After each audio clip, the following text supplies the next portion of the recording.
আবার আল্লাহ আমিন বলে, শরম নাই। আমি যেটা বলেছি ওইটাই ঠিক। এখনো 2 হাতে মুসাফা করেছে, এখনো 2 হাতে মুসাফা করেছে। আহলে হাদিসের বাচ্চা শরম থাকলে 2 হাতে মুসাফা করে? হানাফি না বাহে, কথাটা খুব সুন্দরই বলেছে, হানাফি পারে না। না, ও পরিচিত ভূত আমার।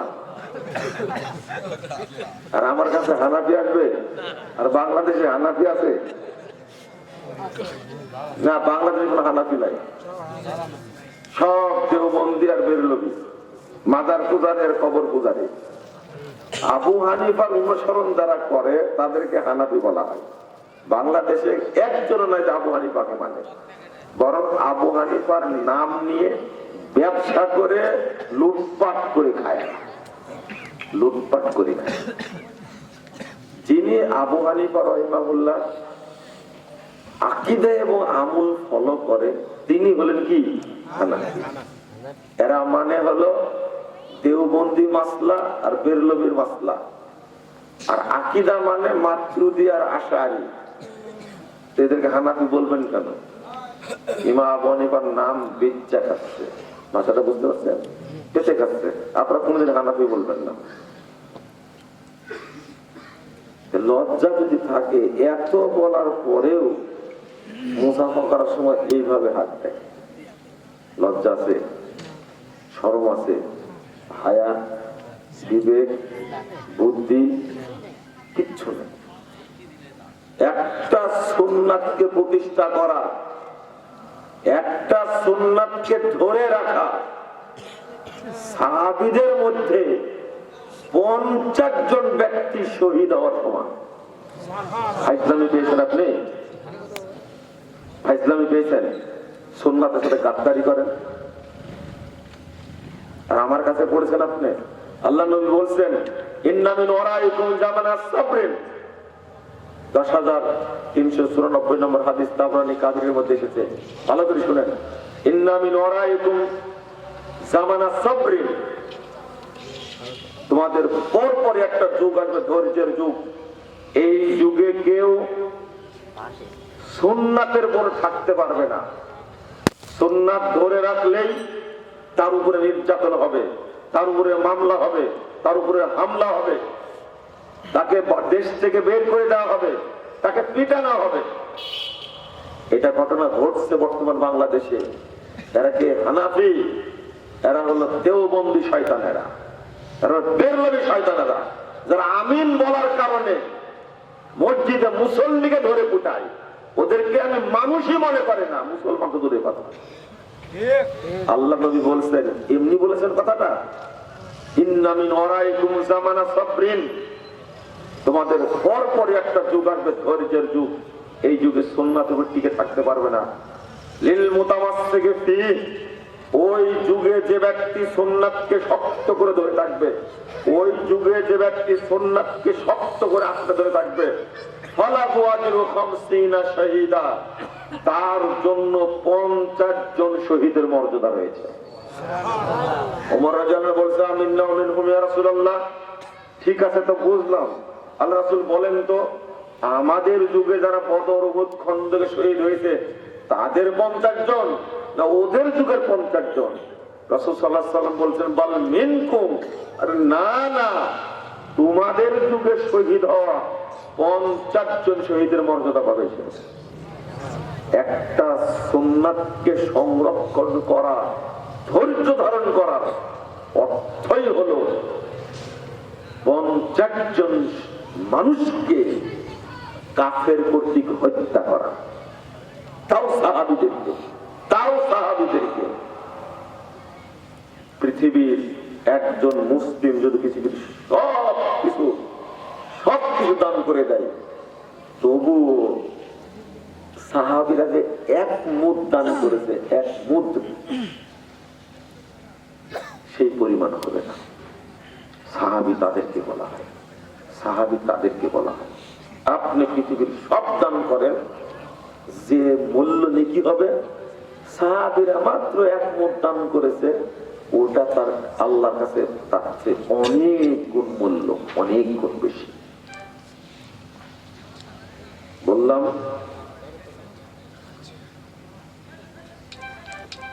বোরকা কিভাবে করতে হবে? বোরকায় কোনো ফুল থাকা যাবে না, 1।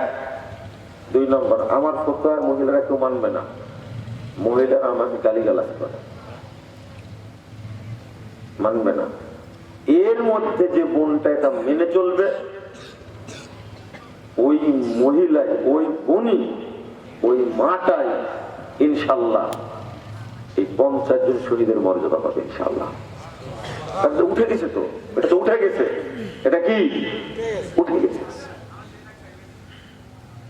বোরকা ঢিলে ঢালা হবে, আর পায়ের পা ঢেকে যাবে, পায়ের পাতার ধরে স্যান্ডেলও দেখতে পাবে না, এরকম বোরকা পড়তে হবে। কথাকে বুঝতে পারলেন? এটা হলো বোরকার মূলনীতি। মহিলাদের কথা যদি বলি, বর্তমানের যে অবস্থাটা, বর্তমানে যে প্রেক্ষাপটটা, আমি যে আয়াতটা পড়েছি ওটা একটু বলছি। বাংলাদেশে মাগরিবের আযানের পরে 2 রাকাত সুন্নাত পড়ার সুন্নাতকে হত্যা করেছে। এই সুন্নাত রক্ষা আলাদীদের করতে হবে। বাংলাদেশে যেখানে সালাত আদায় করবে, মাগরিবের আযান হয়ে গেছে, মসজিদে ঢুকে 2 রাকাত সালাত পড়বে, ইমাম বলবে এই নামাজ বাদ দেন, এখন বায়ান চলবে। মানে ইবলিস শয়তানের কথা। এটা কার কথা? ও ইমাম না, ইবলিস যে বলবে এখন সুন্নাত পড়া যাবে না, ও ইমাম না, ও কি? ইবলিস। ও বলে যে আমাদের ইমাম পরিষদ নিষেধ করেছে। ইমাম পরিষদ মানে আল্লাহর নবী সালাত করতে বলছে, আর ইমাম পরিষদ নিষেধ করেছে। এটা ইমাম পরিষদ না হলে ইবলিস পরিষদের একটা। লালবাতি লালবাতি জ্বালাই, দেখেন বসে বলছে লালবাতি জ্বালাই। কি করে ইমাম পরিষদ হয়? ওই ইবলিস পরিষদ সুন্নাহ মানতে নিষেধ করে, ওই ইবলিস পরিষদ নিঃসন্দেহে। আহলাদীদের কি করতে হবে? আমি সুন্নাহ মানবো। ওই ইমাম সাহেব, ইবলিস গিরি করার জায়গা পাও না তুমি? মক্কায় গিয়েও সালাত আদায় করো, মদিনায় গিয়ে সালাত আদায় করো। তোমার চোখে কি শয়তান মুতে দিয়েছে? দেখো না, হাজার হাজার লাখ লাখ মুসল্লি আযান দেওয়ার সাথে সাথে মাগরিবের আযানের পরে 2 রাকাত সালাত পড়ছে। তোমার চোখে তুমি কিসের ইমাম? তুমি কিসের খতিব? তুমি কিসের বক্তা? তুমি কিসের মাযহাবী? তোমার চোখে শয়তান মুতে দিয়ে তোমার চোখটাই নষ্ট করে দিয়েছে। তুমি শরীয়ত দেখতে পাও না, হাদিস দেখতে পাও না, ইমামকে নিষেধ করো কেন? কেমন বেহায়া ইমাম এটা, মুসল্লিকে নিষেধ করে সালাত করতে। এখন আল্লাহ রাসূল বলছেন সাল্লু ক্বাবলাল মাগরিবি রাকাতাইন, সাল্লু ক্বাবলাল মাগরিবি রাকাতাইন, সাল্লু ক্বাবলাল মাগরিবি রাকাতাইন। 3 বার লিমান শাগা। আল্লাহর কারাহিয়াত আইন ইয়াত্তাকাদান সুন্নাতান। আল্লাহ রাসূল বলছেন 1183 নম্বর হাদিস সহিহ বুখারী, তোমরা মাগরিবের পূর্বে 2 রাকাত পড়ো, তোমরা মাগরিবের পূর্বে 2 রাকাত পড়ো, তোমরা মাগরিবের পূর্বে 2 রাকাত পড়ো, যার ইচ্ছা সে পড়ো। মানুষ যেটা সুন্নাত হিসাবে না নেয়, এই জন্য তিনি বললেন যে লিমান শাহ, যার ইচ্ছা সে পড়বে। তুমি নিষেধ করার কে?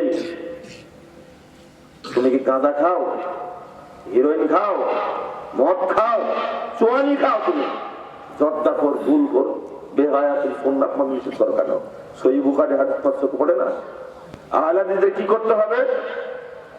আহলাদীদের সুন্নাত মানবে প্রতিষ্ঠা করার জন্য, এই বেদাতি শয়তানদেরকে বোঝানোর জন্য সুন্নাত 2 রাকাত পড়তে হবে।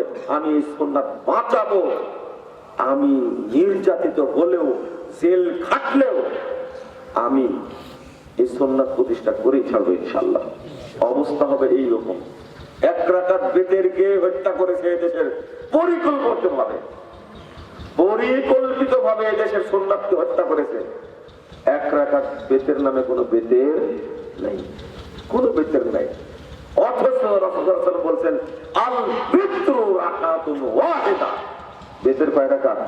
1 রাকাত। কেউ যদি 3 রাকাত পড়ে, 1 রাকাত না পড়া পর্যন্ত 3 রাকাত হবে? কেউ যদি 5 রাকাত পড়ে, কেউ যদি 7 রাকাত পড়ে, যদি 9 রাকাত পড়ে, রাম ছাগল তুমি কোন দিন বুঝবা? তাহলে হ্যাঁ, ওকে বলবে আলেম, শয়তানের মতো বিশাল পাগড়ি বাঁধছে মাথায়, এই একটা জাল হাদিস। শোনেন, নামাজ তো এমনি বাতিল হয়ে গেছে আগেই, এদের সালাত আগে কি হয়ে গেছে? বাতিল হয়ে গেছে। কারণ আমিন বলাকে অস্বীকার করে, বুকে হাত বাঁধাকে অস্বীকার করে, অপব্যাখ্যা করে। বলছে আহলে হাদিসরা মসজিদে এসে বলে আমিন, এভাবে বলে আমিন, এভাবে বলে। ইবলিসের মতো কিভাবে গলাটা হা করে বলছে আমিন?